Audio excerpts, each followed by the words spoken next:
राहुल गांधी पिछले कुछ दिनों से बार बार कह रहे थे उनके पास सबूत का एटम बॉम्ब है और अभी तो मैं सेट हो रहा हूं, जिस दिन बोलूंगा भूचाल आ जाएगा।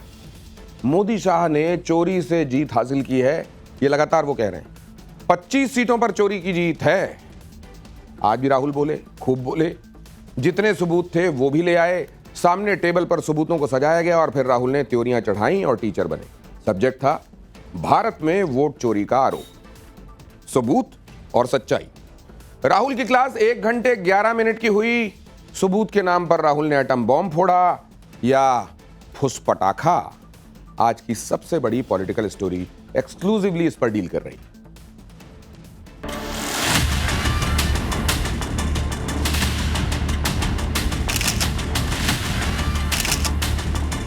एफिलिएट होती है, तो then we have to take this individual photo and we have to take it and look in every single sheet कि ये इस व्यक्ति 2 बार तो नहीं आई। ये है चोरी। 1,02,50 वोट की चोरी 5 तरीके से होती है। गुरकीरत सिंह डांग, आदित्य श्रीवास्तव जी हैं।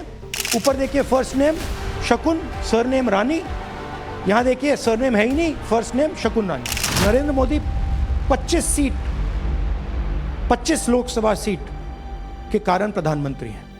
अब एविडेंस है, ये क्रिमिनल एविडेंस है। राहुल गांधी जी का बात को आप लोग सीरियस में मत लाइए। Thank you Rahul Gandhi ji, thank you कि आपने कर्नाटक की एक सीट पर इतनी मेहनत की। Zoom in. थैंक यू कि आपने 7 फीट ऊंचा पेपर का बंडल जांचा। थैंक यू कि आपने अपना 1 घंटे 11 मिनट का कीमती समय दिया। थैंक यू कि आपने 6 महीने लगातार 30 से 40 लोगों की टीम के साथ ये इन्वेस्टिगेशन की। थैंक यू कि आपने फर्जी वोटरों के जरिए 1 लाख वोटों की चोरी का मुद्दा उठाया। नया वोटर। पर राहुल गांधी जी ने यह नहीं बताया कि इन्हीं फर्जी वोटों को हटाने के लिए, इसी हैशटैग वोट चोरी से निजात पाने के लिए ही तो बिहार में एसआईआर किया जा रहा है, जिसका विरोध खुद वो और उनके गठबंधन के साथी लगातार कर रहे हैं। ये 2 तस्वीरें आप बड़े ध्यान से देखिए। एक तरफ कांग्रेस हेडक्वार्टर से राहुल गांधी कह रहे हैं कि भैया चुनाव आयोग ध्यान नहीं दे रहा। एक ही नाम के वोटर अलग अलग बूथ पर वोट दे रहे हैं, अलग अलग राज्यों में वोट दे रहे हैं, एक ही एड्रेस पर कई वोटर हैं। और दूसरी तस्वीर में राहुल गांधी खुद एसआईआर को सांकेतिक तौर पर फाड़कर डस्टबिन में फेंक रहे हैं। राहुल गांधी बहुत ही सीरियस नेता हैं, इसलिए उन्हें यह साफ करना चाहिए कि क्या हैशटैग वोट चोरी को रोकने के लिए बिहार में जो एसआईआर लाया जा रहा है वो सही है या गलत है। और अगर बिहार में वोटर लिस्ट की गहन जांच सही नहीं है तो कर्नाटक में राहुल वोट चोरी का आरोप कैसे लगा सकते हैं। एआईसीसी हेडक्वार्टर में राहुल ने स्क्रीन पर कर्नाटक की वोटर लिस्ट दिखाते 8 बार पेपर लहराए और बताया कि 5 तरह से लोकसभा 2024 में कर्नाटक की महादेवपुरा सीट पर 5 तरह से 1 लाख वोटों की हैशटैग वोट चोरी की गई। यह है चोरी। 1,02,50 वोट की चोरी 5 तरीके से होती है। राहुल गांधी की इस प्रेजेंटेशन या कहें प्रेस कॉन्फ्रेंस या कहें इन्वेस्टिगेशन का थीम यही था कि डुप्लीकेट वोटरों, फर्जी voter address, bulk voter address, गलत फोटो के जरिए 1 लाख वोट चोरी किए गए और कांग्रेस को इस सीट पर जानबूझकर हराया गया। लेकिन जब राहुल गांधी से एसआईआर के बारे में पूछा गया तो उन्होंने कह दिया कि यह मुद्दा तो बिहार का है, बिहार में जाकर इस पर बात करेंगे। देखिए एसआईआर का डिस्कशन हम बिहार में जाके करेंगे, वो बहुत ज़रूरी है। बट यहाँ मैं आपका फोकस इस पे लाना चाहता हूँ। यहाँ पे इलेक्शन चोरी करने का हमने एक मॉडल पकड़ा है। सोचिए, ये कथित मॉडल कांग्रेस की टीम ने कर्नाटक की एक सीट पर पकड़ा है और जब पकड़ा है तो सबूत बनकर बाहर निकला है। लेकिन यही काम जब चुनाव आयोग बिहार में कर रहा है तो वहां कांग्रेस और उसके साथी कह रहे हैं कि सही वोट काटे जा रहे हैं। वैसे चुनाव आयोग राहुल गांधी का फैक्ट चेक करता रहता है। चुनाव आयोग ने पहले भी राहुल गांधी के आरोपों पर कहा है कि एक ऑफिशियल कंप्लेंट दें क्या दिक्कत है, क्या सबूत है, चुनाव आयोग के दफ्तर आकर बताएं। लेकिन राहुल गांधी कभी भी चुनाव आयोग के दफ्तर नहीं गए। चुनाव आयोग का दावा है कि चुनाव आयोग ने राहुल को 12 जून 2025 को मिलने के लिए बुलाया। राहुल नहीं गए। इसके बाद आयोग ने उन्हें एक पत्र लिखा जिसका राहुल ने जवाब नहीं दिया।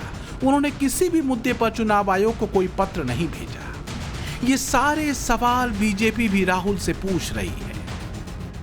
आपको लगता है अगर अधिकांश जगह वोट की चोरी हुई, votes were destroyed, so what kind of leader you are? आप कैसे लीडर हैं जो आपने अपने ही पार्टी के सदस्यों को यह तक नहीं गाइड किया कि जो प्रिस्क्राइब टाइम पीरियड होता है उसके अंदर आप तुरंत कोर्ट जाइए, कोर्ट में जाकर आप वहां पर ये दस्तावेज जो हम आपको दिखा रहे हैं वो दस्तावेज दिखाइए, आप कोर्ट में केस करिए। मगर no, Rahul Gandhi did not go to the court. लेकिन आज जो दावे, जो कागज, जो प्रेजेंटेशन राहुल गांधी ने दिखाए हैं वो सीधा सीधा क्रिमिनल एविडेंस बता रहे हैं।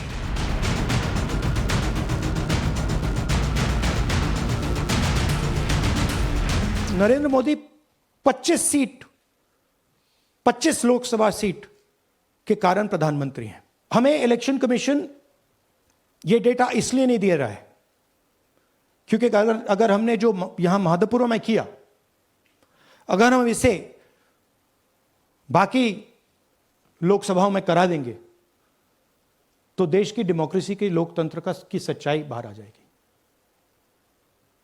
ये अब एविडेंस है, ये क्रिमिनल एविडेंस है। राहुल गांधी बहुत ही सीरियस नेता हैं।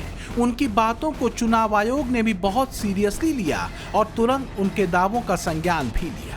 राहुल गांधी की प्रेस कॉन्फ्रेंस खत्म भी नहीं हुई थी कि उससे पहले ही 1 लाख वोट चोरी वाले राहुल के आरोप पर कर्नाटक चुनाव आयोग ने उनसे शपथ पत्र की मांग कर 100% सच सबूत को शपथ पत्र के साथ सौंपने के लिए कहा। अब बात एक तरह से सही भी दिखाई देती है। अगर सारे सबूत पुख्ता हैं, अगर राहुल के पास जो क्रिमिनल एविडेंस हैं, तो उसे चुनाव आयोग को ऑफिशियली सौंपा ही जाना चाहिए। लेकिन इस बात को भी राहुल कहीं न कहीं टाल गए। Karnataka CEO has said that will you say all this under oath? Will you be signing the oath and say this? Secondly, they have been saying what I'm a politician. Okay. What I say to the people is my word. Right? I'm saying it publicly to everybody. Take it as an oath. तो राहुल गांधी बोलते हैं मेरे शब्द ही मेरे oath हैं, my words are my oath. बहुत बड़ा बाहुबली है। माई वर्ड्स, मेरे शब्द ही मेरे शासन है। यही हम चाकर हैं, हम नौकर हैं लोगों के और ये राजा हैं। मेरे शब्द ही मेरे शासन है। ये तो इस फिल्म में डायलॉग था ना, मेरे शब्द ही मेरे शासन है। मैं बोल दूंगा वही शासन होगा। आप गांधी परिवार के हो सकते हैं, आप गांधी जी नहीं हैं। चुनाव आयोग पर की गई कांग्रेस की इस कथित इन्वेस्टिगेशन को राहुल गांधी लगातार एटम बॉम्ब बताते रहे। You will see the shockwave that is going to go through the electoral system when we release this data. It's literally like an atom bomb.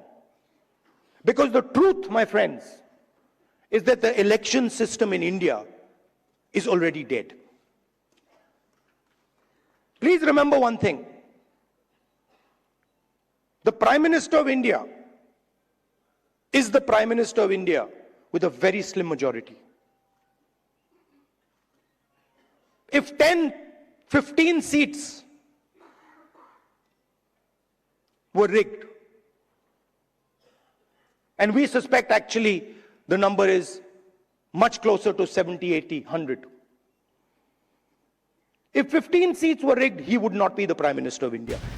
Congress इसे सबसे बड़ा खुलासा, सबसे मेगा खुलासा बता रही थी। अलग अलग जगह जाकर राहुल गांधी कह रहे थे ऐसे सबूत दिखाऊंगा कि तहलका मच जाएगा। चुनाव आयोग का ऊपर से नीचे तक सिस्टम हिल जाएगा। लेकिन राहुल ने यह नहीं बताया कि सबूत चुनाव आयोग के सामने कब रखूंगा। कर्नाटक के साथ साथ राहुल गांधी ने यह भी आरोप लगाया कि बीजेपी को एंटी इनकम्बेंसी नहीं झेलनी पड़ती, चुनाव आयोग वोटर लिस्ट जानबूझकर साझा नहीं करता और महाराष्ट्र चुनाव में धांधली हुई और फर्जी वोटर जोड़े गए। लेकिन कांग्रेस में किसी ने यह नहीं बताया कि 1 महीने पहले ही बॉम्बे हाईकोर्ट ने महाराष्ट्र चुनाव में धांधली से जुड़ी याचिका खारिज की है और कहा है कि यह हताशा में किए हास्यास्पद दावे के अलावा कुछ और नहीं, और याचिकाकर्ता ने कोर्ट का समय बर्बाद किया है। अब आम जनता इसे क्या समझे? राहुल गांधी चुनाव आयोग के पास जाते नहीं, कोर्ट में धांधली वाले आरोप खारिज हो जाते हैं, मंच पर फर्जी वोटर का मुद्दा उठाते हैं, पर एसआईआर का विरोध करते हैं। यहां तक कि चुनाव आयोग के सीनियर जूनियर हर अधिकारी कर्मचारी के लिए धमकी भरे लहजे में बुरे परिणाम भुगतने की बात कहते हैं।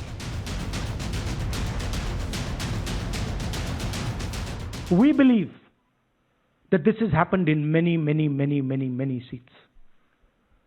Now, the Election Commission has to give us that information, give the people of India that information. Because if they don't, there are going to be consequences. There are going to be consequences for every single polling officer who's doing this. Doesn't matter how senior you are, how junior you are. One day, the opposition is going to come to power, and then you see what we do to you. Because you are attacking the foundation of what our freedom fathers built. चित भी मेरी, पट भी मेरी और सिक्का भी मेरा, ये गली क्रिकेट में चल सकता है पर राजनीति में नहीं चल सकता। सवाल उठाना, दिक्कतें गिनाना, परेशानी बताना, ये सब सही है। और ऐसा भी नहीं है कि देश में फर्जी वोटर, नकली वोटर नहीं है। ये बड़ी समस्या है जिसका समाधान होना जरूरी है, और ये समाधान कांग्रेस पार्टी और राहुल गांधी को चुनाव आयोग के साथ मिलकर निकालना चाहिए। Bureau report, times now, Navbharat. देश में ऑपरेशन सिंदूर का दौर, बॉर्डर पर गोले बरस रहे थे, इधर मोबाइल पर हाथ चल रहे थे, टाइप किया जा रहा था मैसेजेस। मैसेज किसको भेजा जा रहा था? पाकिस्तान के जनरल मुनीर को। कौन भेज रहा था मैसेज? एक हसीना। कहां से मैसेज भेजा जा रहा था? भारत से। क्या मैसेज भेजा गया? मौका मौका। क्या ये कोई कोडवर्ड था? कौन है वो हसीना जो मुनीर को मौका मौका लिखकर भेज रही है? उत्तर प्रदेश में इस बात की टिप मिली और 4 राज्यों में नेटवर्क। मुनीर की क्वीन बोल्ड हो गई। कैसे उसकी पूरी परतें उधड़ रही हैं, बल्कि उधड़नी शुरू हुई और अब उधड़ती जा रही हैं। ये दिलचस्प स्टोरी है, मिस मत कीजिए।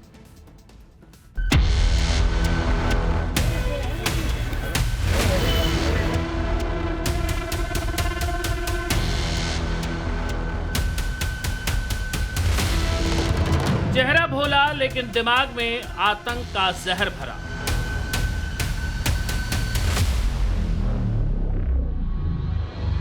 बुर्के में दिख रही इस महिला का नाम शमा परवीन है।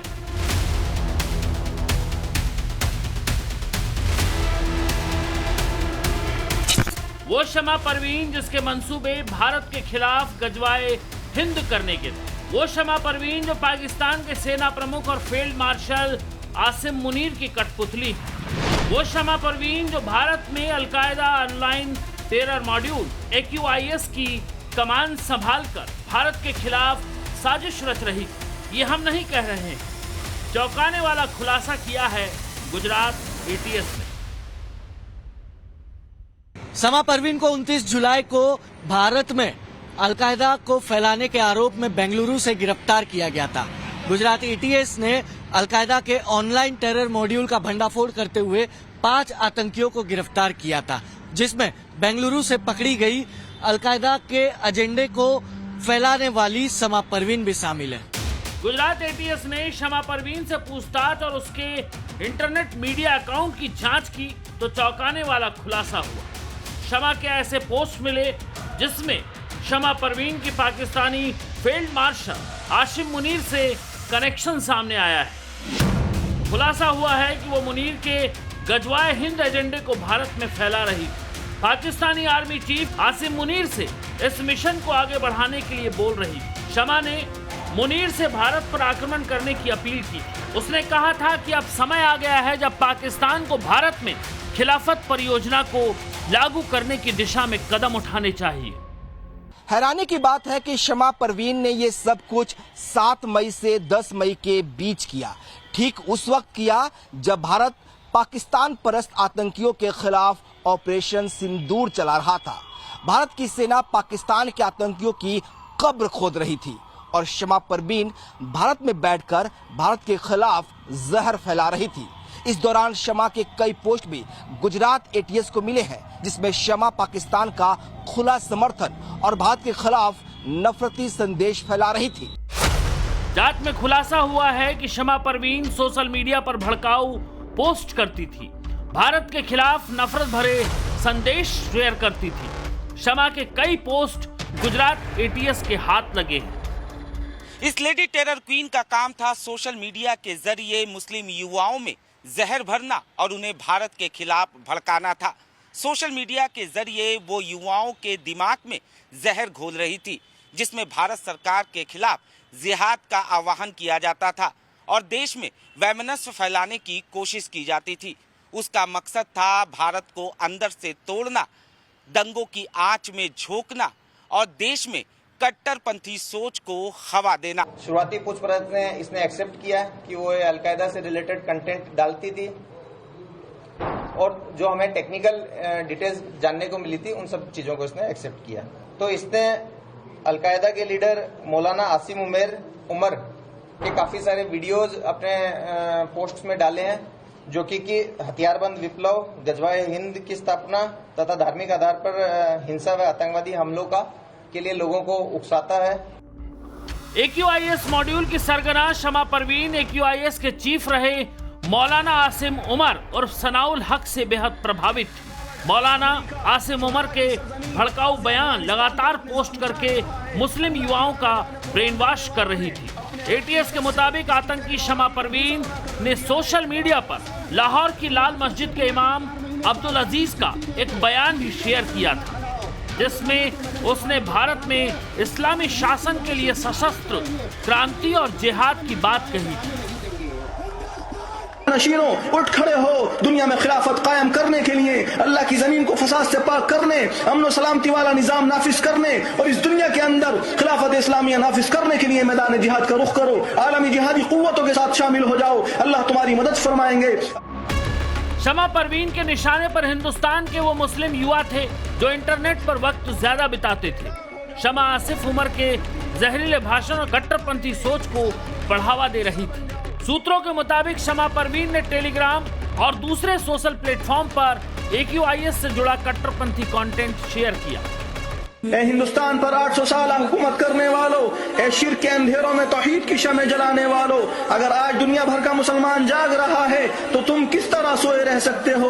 अगर आज आलम इस्लाम का नौजवान सरों पर कफन बांधकर शरीयत या शहादत का नारा लिए मैदान में निकल खड़ा हुआ है, खिलाफत को फिर से कायम करने के लिए मैदान में आ चुका है, तो फिर तुम उनसे पीछे क्यों रह सकते हो कि तुमने तो खिलाफत उस्मानिया को बचाने के लिए आखिर तक जिहाद किया। अगर आज फिलिपाइन मराकेश का मुसलमान पुरुम्मीद है तो तुम्हें मायूस होने की क्या जरूरत है? उठो, बेदार हो जाओ।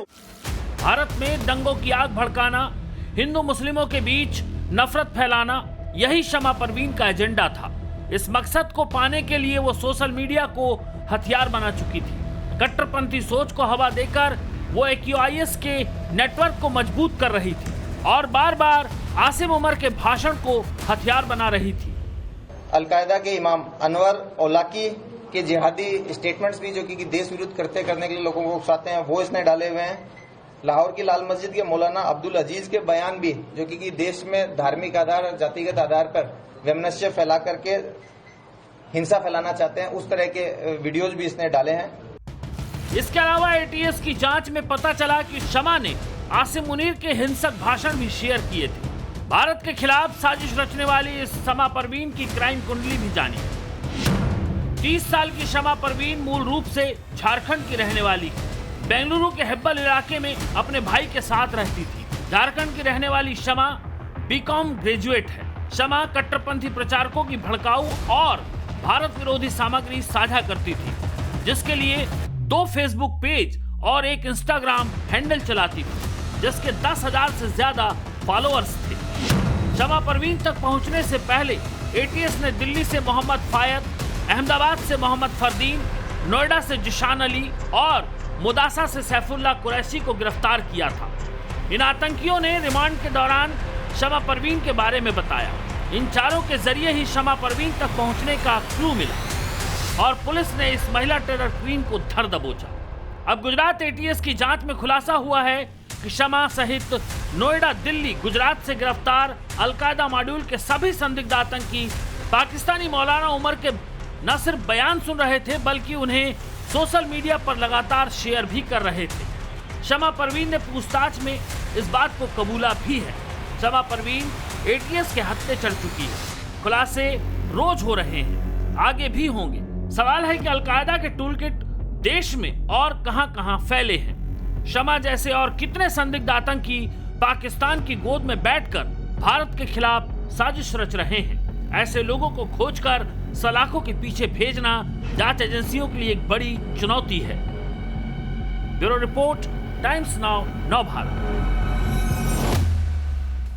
पूरी रात यूपी में ठाएं दाएं होता रहा। 6 शहरों में 8 एनकाउंटर। एक जगह तो ऐसा हुआ कि जिसे मारा गया उसके नजदीक पहुंचे तो AK-47 लिए एक गुंडा मरा पड़ा था। पता चला यूपी का बहुत बड़ा शूटर था। दिल्ली, बिहार, पंजाब तक शूट करने जाता था, लेकिन यूपी की पुलिस, जिसे अखिलेश की पार्टी ठाकुर फोर्स कहती है, उसने सामने से ठोक दिया। और उसके बाद योगी ने संभल से जो मैसेज दिया, उसके बाद से तो भगदड़ सी मची हुई है। रिपोर्ट देखिए। आइए सर, इधर गया है। आइए जल्दी आइए। अरे इसे नीचे तरफ भागा है, नीचे भागा है, देखा जरा कहाँ है? रुक जा। उधर गया है, उधर नीचे।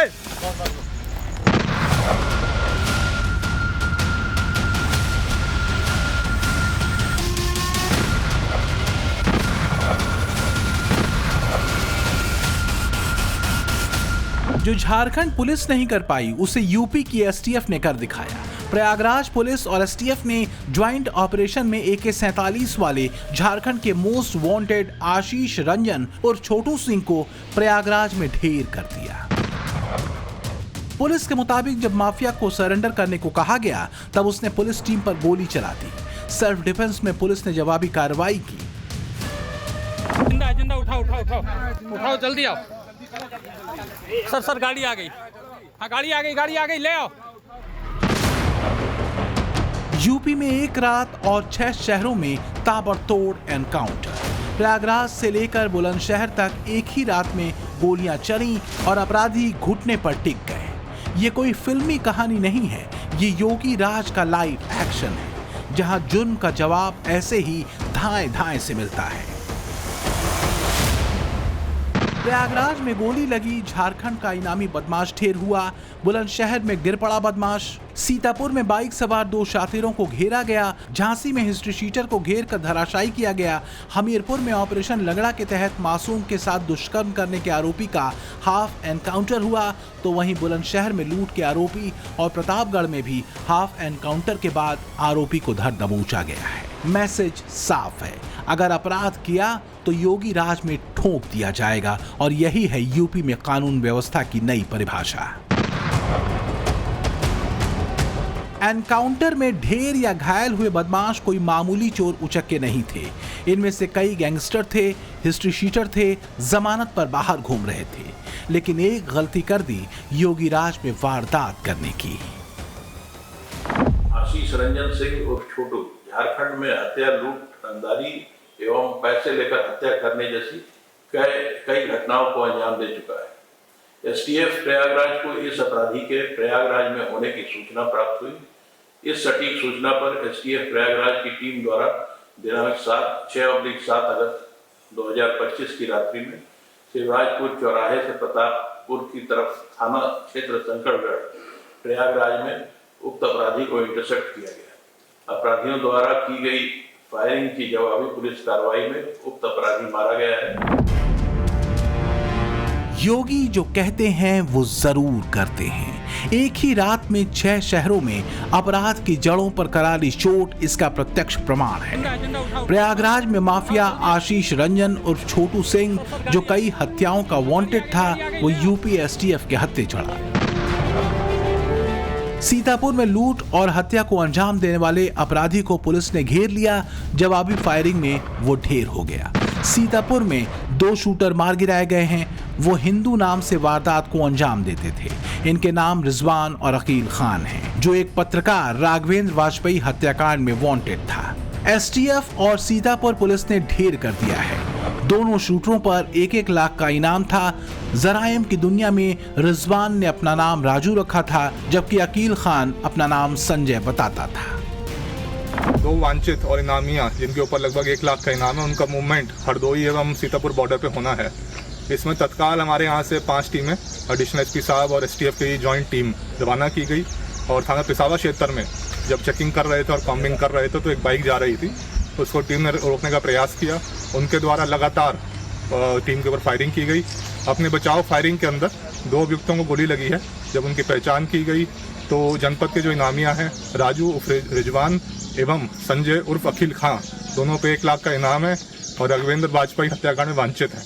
इनकी पहचान हुई है। इनको पीएचसी पिसावा भेजाया गया है और आगे इलाज करवाया जा रहा है एवं विधिक कार्रवाई इसमें अमल में लाई जा रही है। झांसी में डकैती के सरगना को पुलिस ने रंगे हाथों पकड़ा, लेकिन उसने गोली चला दी और फिर यूपी पुलिस ने दिखा दिया कि कानून से बड़ा कोई नहीं। हमने पहले बोला था कि अगर लूटोगे, व्यापारी और बेटी की सुरक्षा में खतरा पैदा करोगे तो दूसरे चौराहे पे यमराज इंतजार कर रहा होगा। ये सिर्फ एनकाउंटर नहीं है, ये मुख्यमंत्री योगी आदित्यनाथ का यूपी में अपराध के खिलाफ जंग का ऐलान है, जिससे अपराधियों में कोहराम मचा हुआ है। अपराधियों के साथ साथ दंगाई भी योगी की टास्क लिस्ट में कितने ऊपर हैं, इस पर योगी ने एक बार फिर क्रिस्टल क्लियर किया है, वो भी संभल की धरती से। संभल जैसी सच्चाई को छुपाने की कुत्सित चेष्टा करने वालों के उन गलत मंसूबों को भी ध्वस्त करने का काम करेंगे, जो भारत और भारतीयता को, भारत की विरासत को कलंकित करने का कार्य करेंगे। उन्हें वह सबक सिखाएंगे, उनकी आने वाली कई पीढ़ियां याद करेंगी कि वह भी किन लोगों से टकराए थे। याद करना संभल के साथ क्या नहीं हुआ आजादी के बाद भी,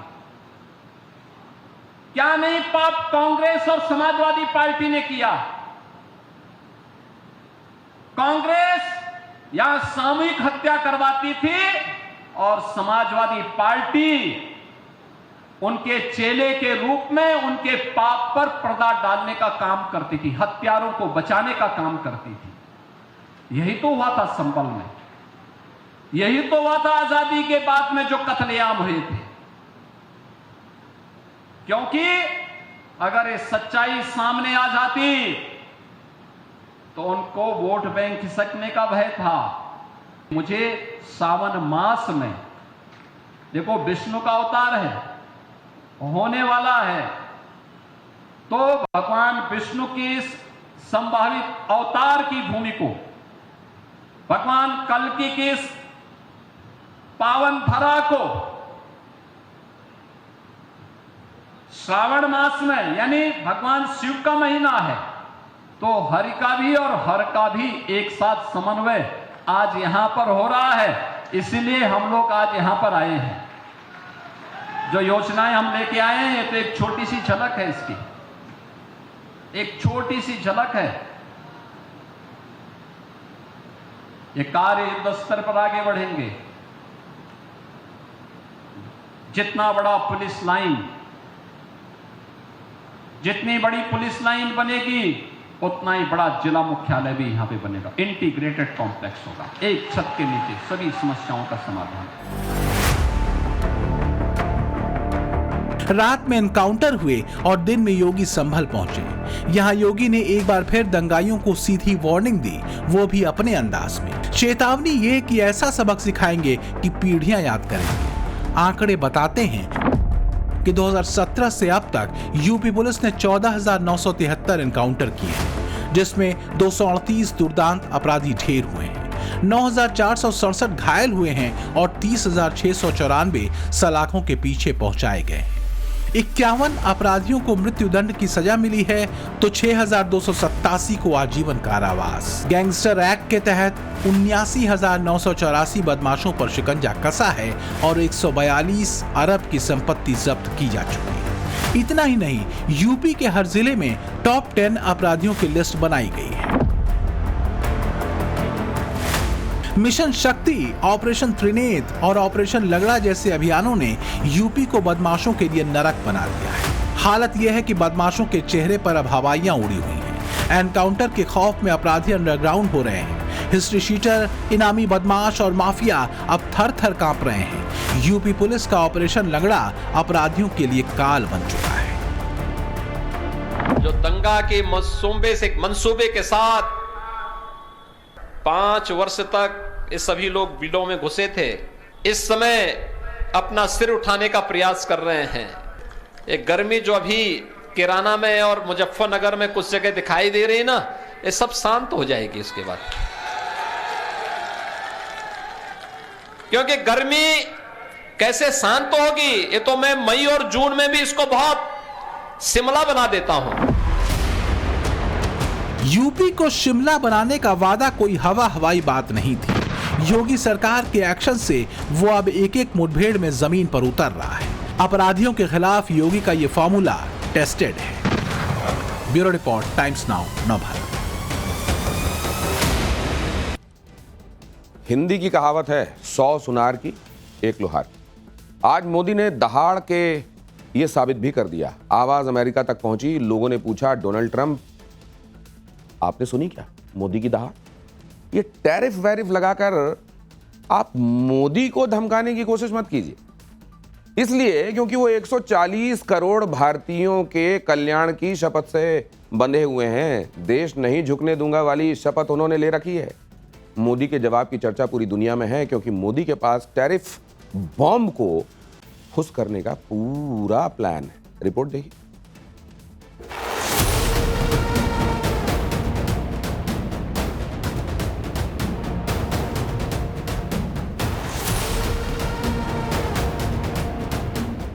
हमारे लिए अपने किसानों का हित सर्वोच्च प्राथमिकता है।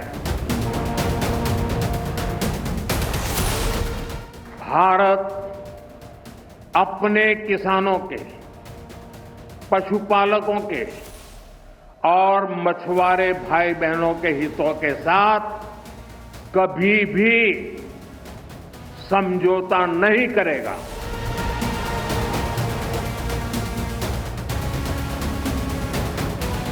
मैं जानता हूं व्यक्तिगत रूप से मुझे बहुत बड़ी कीमत चुकानी पड़ेगी, लेकिन मैं इसके लिए तैयार हूं। मैंने उसको जब जब देखा लोहा देखा, लोहे जैसा तपते देखा, गलते देखा, ढलते देखा। मैंने उसको गोली जैसे चलते देखा। कवि केदारनाथ अग्रवाल की इन लाइनों पर एकदम फिट बैठता है प्रधानमंत्री मोदी का फौलादी हौसला। मोदी के फैसले में हिंदुस्तान के हितों की बात है, देश के किसानों का विश्वास है और मैसेज है कि ये आज का हिंदुस्तान है, जिसे परवाह नहीं डोनाल्ड ट्रंप की धमकियों की।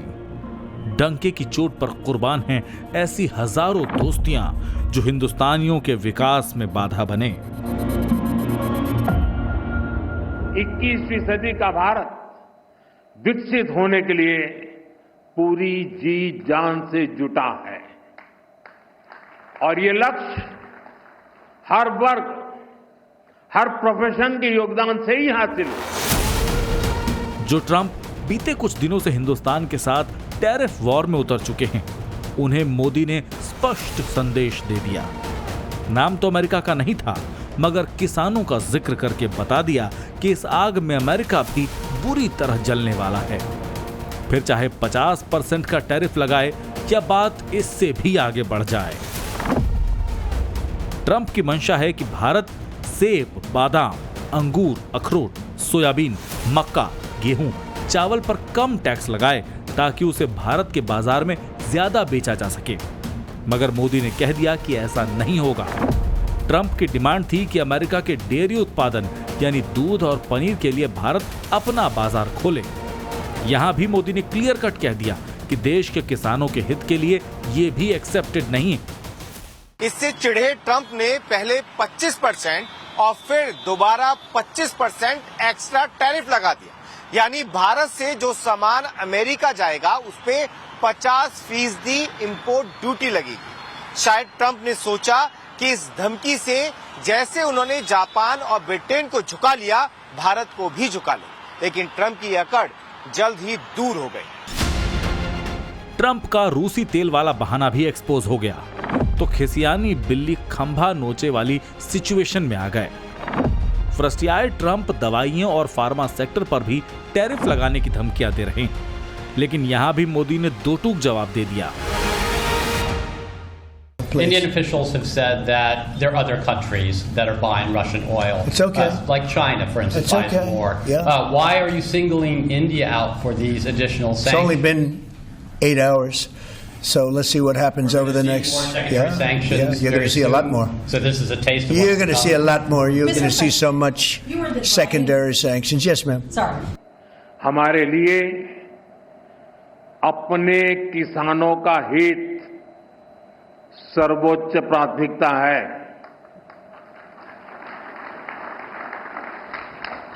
भारत अपने किसानों के, पशुपालकों के और मछुआरे भाई बहनों के हितों के साथ कभी भी समझौता नहीं करेगा।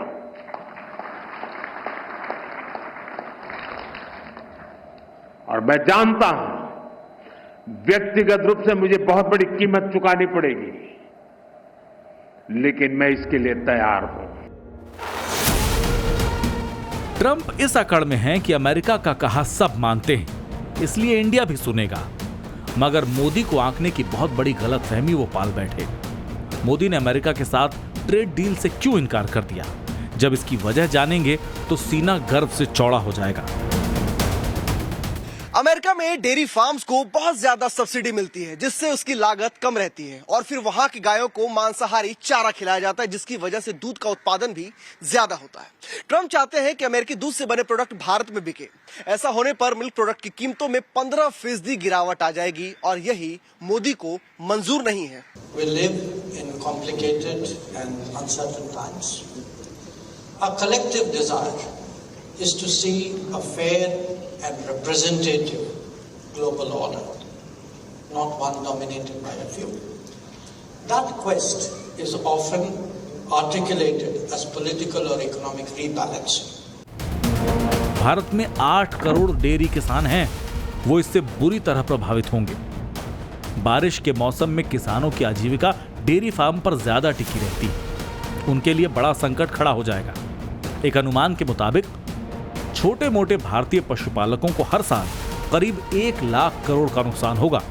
और सबसे बड़ा सवाल अमेरिकी गायों के दूध की शुद्धता का है, जिन्हें ऐसा चारा खिलाया जाता है जो हमारी पूजा पद्धति को प्रभावित कर सकता है। हमारे यहाँ गाय और भैंसों को हरा चारा खिलाया जाता है।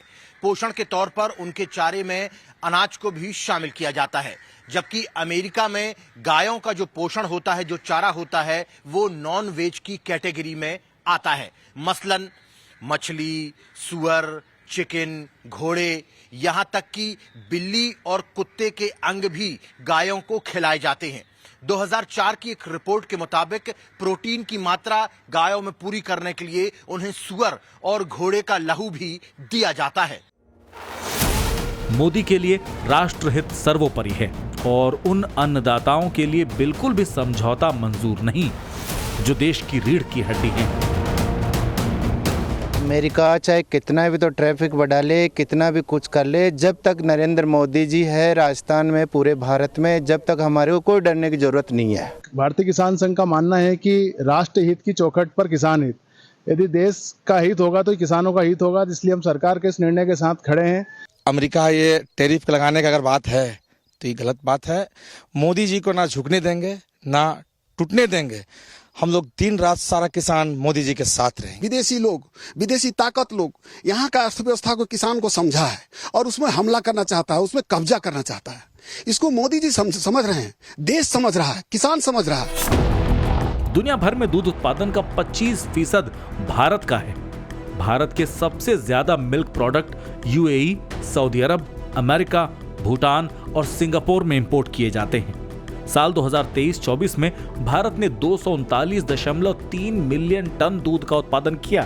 2030 तक ये टारगेट 300 मिलियन टन दूध का है।